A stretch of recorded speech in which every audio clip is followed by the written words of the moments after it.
Prenons les exercices que vous deviez faire seuls, le 3, le 4 et le 5 de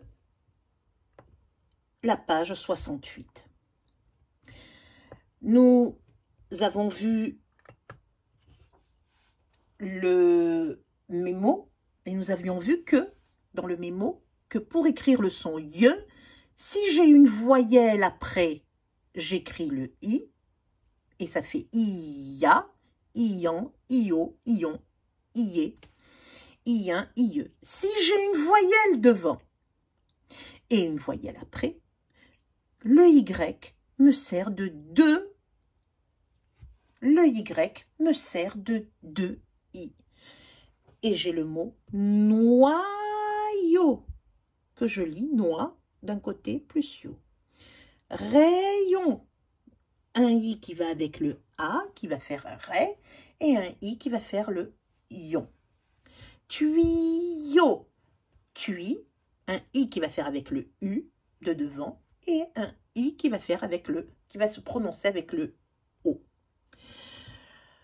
Donc, je dois compléter par i et ou ié avec un y. Pour savoir si je mets un ié, IER, ou un ié, Y, il faut que je sache comment prononcer la première lettre. Si c'est une voyelle, la lettre qui est juste avant le Y, si c'est une voyelle, c'est un Y, oui. Entre deux voyelles, je mets le Y.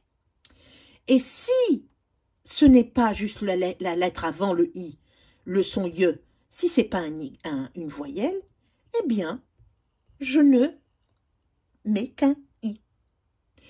Donc, nous allons surligner en vert les voyelles qui sont juste avant le son que je dois mettre, le yé ou yé, comme ceci, ou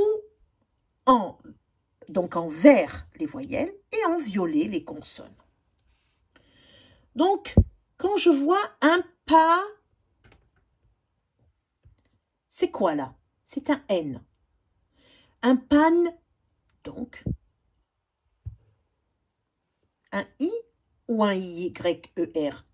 Il n'y a pas besoin de Y, donc c'est un panier. Un charcutier, je prends IE ou I avec un Y?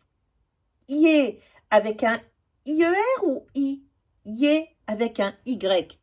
Puisqu'il y a une consonne, donc je ne mets qu'un IER. Broyer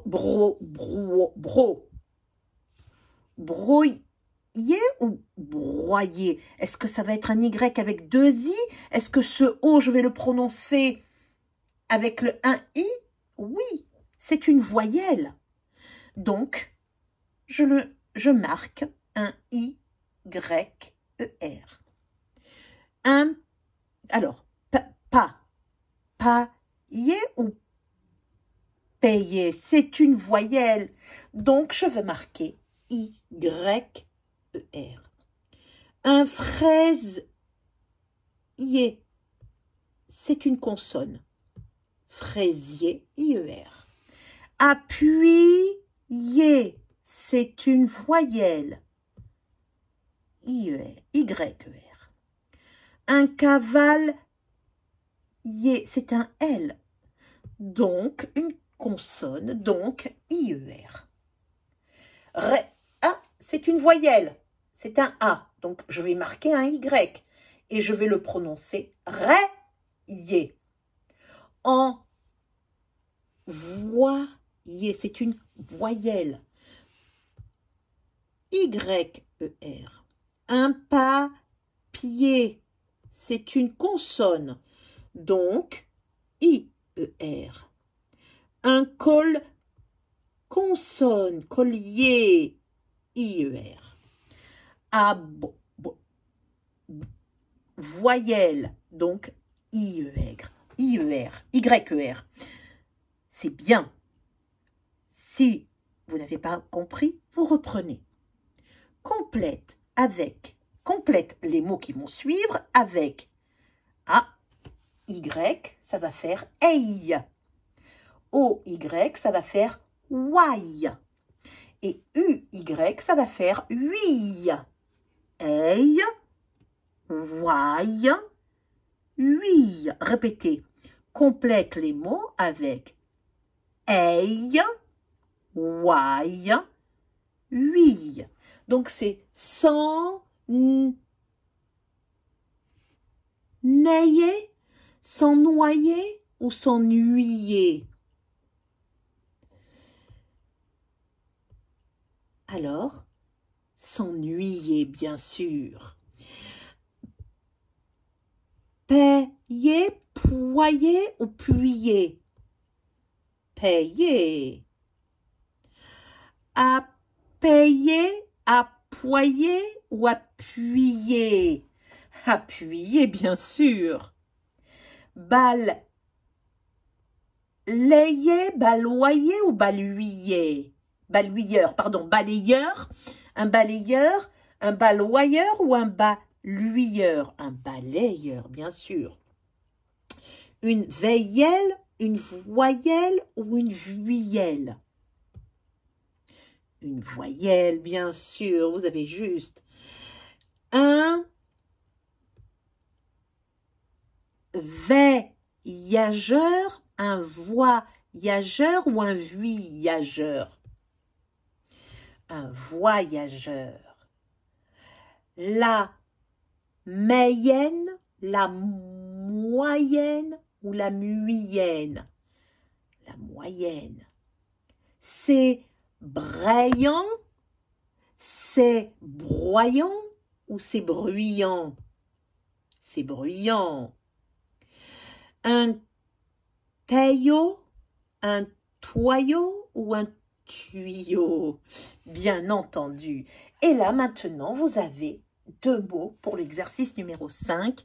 Vous avez 2 mots à compléter. Un monsieur qui a une valise, c'est un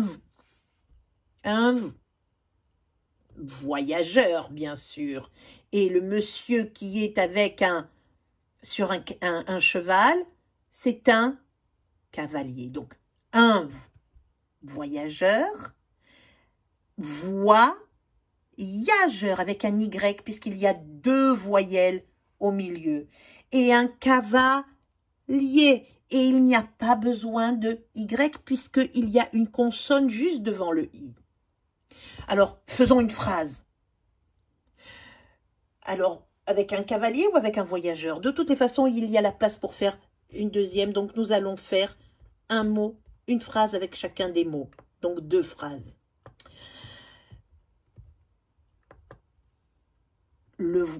J'ai donné comme exemple, le voyageur est en retard, parce qu'on le voit regarder sa montre.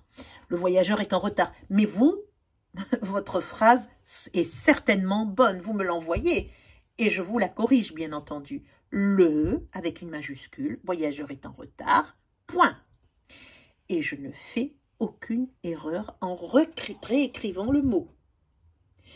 Et le dernier, le cavalier, commence la course, point. Majuscule, point. Je fais une phrase qui a du sens.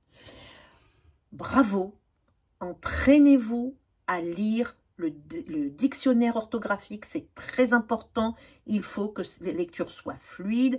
Il faut que vous n'ayez plus que ces lettres, ces sons, n'aient plus aucun secret pour vous. Bon courage, bonne lecture.